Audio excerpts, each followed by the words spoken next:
ভেবেছিলে আমি ভয় পাবো, কিন্তু মনে রাখো আমি সেই আইপিএস অফিসার যে টাকার সামনে মাথা নত না করে সত্যের জন্য লড়াই করে। আজ তোমার জাল চালান নয়। আমি ভাবছিলাম আগের সবার মতো এই ম্যাডামও চুপ হয়ে যাবে, কিছু টাকা নিলেই সব শেষ হয়ে যাবে, কিন্তু আজ প্রথমবার বুঝলাম সামনে ভুল মানুষকে চ্যালেঞ্জ করেছি। একজন দুর্নীতিগ্রস্ত ইন্সপেক্টর নিজের ক্ষমতা নিয়ে ভীষণ গর্ব করত। সে ভাবত ইউনিফর্ম থাকলেই আইন তার হাতে। অনেক নিরীহ মানুষকে সে আগে ঠকিয়েছে। সেদিন সে নতুন এক ফাঁদ তৈরি করল। টার্গেট ছিল একজন সৎ আইপিএস ম্যাডাম। আইপিএস ম্যাডাম ছিলেন কঠোর এবং নির্ভীক অফিসার। তিনি কখনো অন্যায়ের সঙ্গে আপোষ করেন না। তার নাম শুনলেই অনেকেই সোজা হয়ে দাঁড়াতো। ইন্সপেক্টর জানত না তিনি কেমন মানুষ। সে শুধু সুযোগ দেখেছিল আর ফাঁদ পেতেছিল। ইন্সপেক্টর একটি জাজ পেয়ে প্রমাণগুলো এমনভাবে সাজানো ছিল যেন সত্যিই অপরাধ হয়েছে। সে ভেবেছিল এবার ম্যাডামকে চাপে ফেলা যাবে। তার মুখে ছিল আত্মবিশ্বাসের হাসি, কিন্তু সেই হাসির পেছনে ছিল অন্ধ অহংকার। ম্যাডামকে থানায় ডাকা হলো একটা অজুহাতে। তিনি শান্তভাবে সেখানে পৌঁছালেন। ঘরের পরিবেশ ছিল অদ্ভুত ভারী। সবাই যেন কিছু একটা জানত, কিন্তু চুপ ছিল। ঝড় আসার আগের নিস্তব্ধতার মতো লাগছিল। ইন্সপেক্টর ফাইলটা টেবিলের জোরে রাখল। সে বলল, এই কেস খুব সিরিয়াস ম্যাডাম। তার কণ্ঠে ছিল চাপ সৃষ্টি করার চেষ্টা। সে চোখে চোখ রেখে কথা বলছিল। সে চাইছিল ম্যাডাম ভয় পেয়ে যান। ম্যাডাম ফাইলটা ধীরে খুললেন। প্রতিটা কাগজ খুব মন দিয়ে দেখলেন। তার মুখে কোনো ভয় বা উত্তেজনা ছিল না, বরং তিনি অস্বাভাবিকভাবে শান্ত ছিলেন। এই শান্তি ইন্সপেক্টরকে অস্থির করে তুলছিল। ইন্সপেক্টর বলল, কেসটা মিটাতে চাইলে একটু ব্যবস্থা করতে হবে। সে ঘুষের ইঙ্গিত খুব স্পষ্ট করে দিল। ঘরের ভেতর হালকা ফিসফাস শুরু হলো। কেউ বিশ্বাস করতে পারছিল না সে এতটা সাহসী। একজন আইপিএস অফিসারের সামনে এমন কথা! ম্যাডাম মাথা তুলে তার দিকে তাকালেন। তার চোখে ছিল ঠান্ডা কিন্তু তীক্ষ্ণ দৃষ্টি। তিনি কিছুক্ষণ চুপ করে রইলেন। এই নীরবতা ইন্সপেক্টরের উপর চাপ বাড়িয়ে দিল। সে বুঝতে পারছিল না ম্যাডাম কি ভাবছেন। ম্যাডাম খুব শান্তভাবে বললেন, আপনি কি বলতে চাইছেন? প্রশ্নটা ছিল সরল কিন্তু গভীর। ইন্সপেক্টর একটু থমকাল, কিন্তু থামল না। সে আরও স্পষ্টভাবে ঘুষের কথা বলল। সে নিজেই নিজের ফাঁদ শক্ত করছিল। ম্যাডাম টেবিলে রাখা নিজের ফোনটা অন করলেন। অতি সূক্ষ্মভাবে রেকর্ডিং চালু করলেন। কেউ সেটা খেয়াল করল না, কিন্তু সেই মুহূর্ত থেকেই সত্যবন্দী হতে শুরু করল। খেলার মোড় ঘুরে গেল নিঃশব্দে। ইন্সপেক্টর কথা বলতে থাকলো নির্ভয়ে। সে নিজের অভ্যাস মতোই দুর্নীতির ভাষা ব্যবহার করছিল। প্রতিটা শব্দ প্রমাণ হয়ে জমা হচ্ছিল। ম্যাডাম তাকে থামালেন না, কারণ তিনি জানতেন সময়ই সব বলবে। ঘরের ভেতরের বাতাস ভারী হয়ে উঠছিল। কনস্টেবলরা একে অপরের দিকে তাকাচ্ছিল। তারা বুঝতে পারছিল কিছু বড় হচ্ছে, কিন্তু কেউ কিছু বলতে সাহস পাচ্ছিল না। সবাই অপেক্ষা করছিল শেষ মুহূর্তের। ম্যাডাম আবার বললেন, প্রমাণগুলো কোথা থেকে এসেছে? তার কণ্ঠ ছিল স্থির এবং দৃঢ়। ইন্সপেক্টর একটু নার্ভাস হয়ে গেল, কিন্তু সে নিজেকে সামলে নিল দ্রুত। সে মিথ্যার জাল আরও বড় করতে লাগল। সে বলল, সব কিছু অফিসিয়াল রেকর্ডে আছে। তার কণ্ঠে জোর ছিল, কিন্তু চোখে ভয় ঢুকেছিল। ম্যাডাম সেটা স্পষ্ট বুঝতে পারলেন। তিনি কোনো প্রতিক্রিয়া দেখালেন না। তিনি শুধু শুনছিলেন এবং অপেক্ষা করছিলেন। ম্যাডাম ধীরে ফোনটা টেবিলে ঘুরিয়ে রাখলেন। রেকর্ডিং চলতেই থাকলো নিঃশব্দে। তিনি বললেন, আপনি নিশ্চিত তো?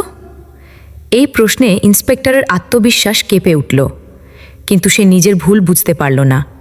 ইন্সপেক্টর আরও আগ্রাসী হয়ে উঠল। সে ভাবছিল চাপ বাড়ালে কাজ হবে। সে বলল, সময় নষ্ট করবেন না। তার গলায় ছিল হুমকির আভাস, কিন্তু পরিস্থিতি তার নিয়ন্ত্রণে ছিল না। ম্যাডাম হালকা হাসলেন। এই হাসি ছিল আত্মবিশ্বাসের প্রতীক। তিনি বললেন, আইনকে আপনি খেলনা ভাবেন? এই কথায় ঘরের পরিবেশ জমে গেল। ইন্সপেক্টর কিছুক্ষণ চুপ হয়ে গেল। তার কপালে ঘাম জমতে শুরু করল। সে প্রথমবার ভয় অনুভব করল। তার পরিকল্পনা যেন ধীরে ধীরে ভেঙে পড়ছিল। তবুও সে পিছিয়ে যেতে চাইল না। অহংকার তাকে আটকে রাখল। ম্যাডাম চেয়ার থেকে উঠে দাঁড়ালেন। তার উপস্থিতি পুরো ঘর দখল করে নিল। তিনি সরাসরি ইন্সপেক্টরের সামনে গেলেন। তার চোখে ছিল কঠোর সত্য। ইন্সপেক্টর পিছিয়ে যেতে পারল না। ম্যাডাম বললেন, সব কিছু রেকর্ড হয়েছে। এক মুহূর্তে সব চুপ হয়ে গেল। ইন্সপেক্টরের মুখ ফ্যাকাশে হয়ে গেল, তার শরীর কেঁপে উঠল। সে বুঝল খেলা শেষ। করল, সে বলল, ম্যাডাম, আপনি ভুল বুঝছেন। তার কণ্ঠে আত্মবিশ্বাসের বদলে ভয় স্পষ্ট হয়ে উঠল। মুখের ঘাম মুছতে মুছতে সে কথা জড়াতে লাগল।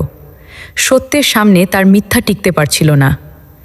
ম্যাডাম শান্তভাবে রেকর্ডিংটা প্লে করলেন। ঘরের ভেতর তার নিজের কণ্ঠ প্রতিধ্বনিত হতে লাগল। প্রতিটা শব্দ তার অপরাধকে স্পষ্ট করে তুলল।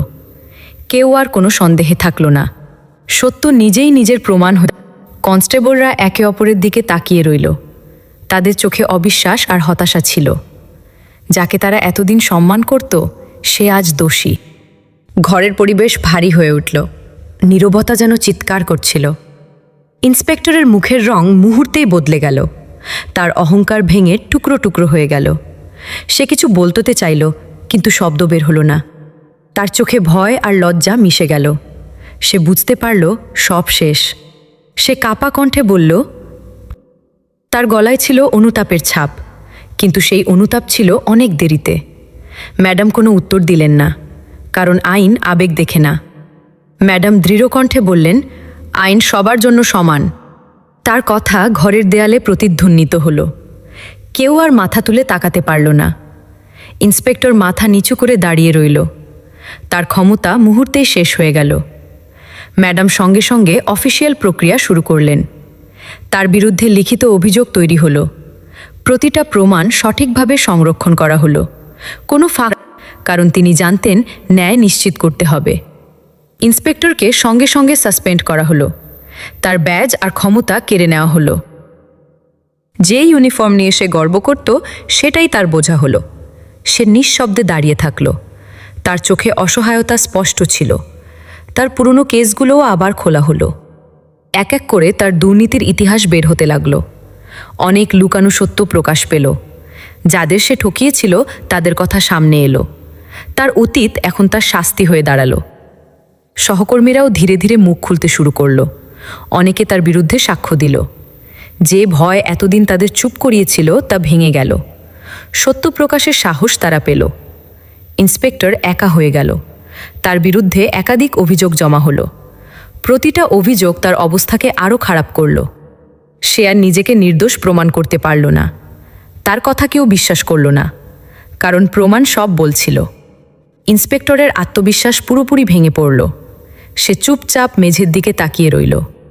তার ভেতরের ভয় এখন স্পষ্ট। সে বুঝল আর কোনো পথ নেই। তার পতন শুরু হয়ে গেছে। যে ইউনিফর্ম তাকে শক্তি দিত, সেটাই এখন লজ্জার প্রতীক।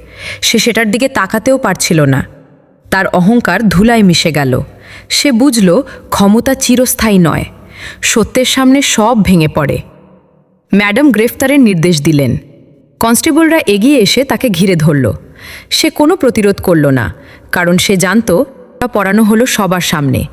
এই দৃশ্যটা ছিল অত্যন্ত শক্তিশালী। যে হাত ঘুষ নিত, সেই হাত এখন বন্দী।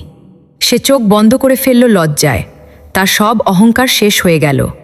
ম্যাডাম চুপচাপ দাঁড়িয়ে সব দেখছিলেন। তার চোখে কোনো আনন্দ ছিল না, ছিল শুধু দায়িত্ব পালন করার দৃঢ়তা। তিনি জানতেন এটা তার কাজের অংশ। ন্যায় প্রতিষ্ঠা করাই তার লক্ষ্য।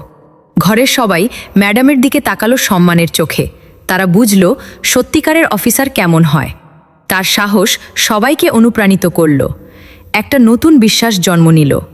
ন্যায়ের ওপর মানুষের আস্থা বাড়ল। ইন্সপেক্টরকে থানার বাইরে নিয়ে যাওয়া হলো। সবাই সেই দৃশ্য দেখছিল নীরবে। তার মাথা নিচু ছিল লজ্জায়। কেউ তার পাশে দাঁড়ালো না। সে একা হয়ে গেল নিজের ভুলে। বাইরের মানুষ ঘটনাটা জানতে শুরু করলো। খবর দ্রুত ছড়িয়ে পড়ল চারদিকে। সবাই তার সমালোচনা করতে লাগলো। সমাজ তাকে আর সম্মান দিল না। তার নাম হয়ে গেল উদাহরণ। ম্যাডাম শান্তভাবে নিজের কাজে ফিরে গেলেন। তিনি কোনো অহংকার দেখালেন না। তার কাছে এটা ছিল দায়িত্ব পালন। তিনি আবার নতুন কেসে মন দিলেন, কারণ তার পথ থেমে থাকে না। ইন্সপেক্টরের পরিবার খবরটা শুনে ভেঙে পড়ল। তাদের জন্য এটা ছিল বড় আঘাত। সমাজের সামনে তারা লজ্জিত হলো।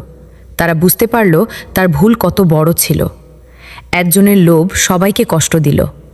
তার সন্তানরা প্রশ্ন করতে শুরু করল, বাবা এমন কাজ কেন করল? এই প্রশ্নের উত্তর কারো কাছে ছিল না। তার পরিবার নীরব হয়ে গেল। লজ্জা তাদের ঘিরে ধরল। ইন্সপেক্টর জেলে বসে নিজের ভুল ভাবতে লাগল। সে বুঝল এক মুহূর্তের লোভ সব শেষ করে দিয়েছে। তার ক্যারিয়ার, সম্মান সব হারিয়ে গেছে। সে অনুতপ্ত হলো গভীরভাবে, কিন্তু তখন আর কিছু করার ছিল না। ম্যাডাম আবার নতুন দায়িত্বে নিজেকে ব্যস্ত রাখলেন। তার মনে তিনি কোনো ঘটনার মধ্যে আটকে থাকেন না, তিনি এগিয়ে যান সব সময়। এটাই তার শক্তি।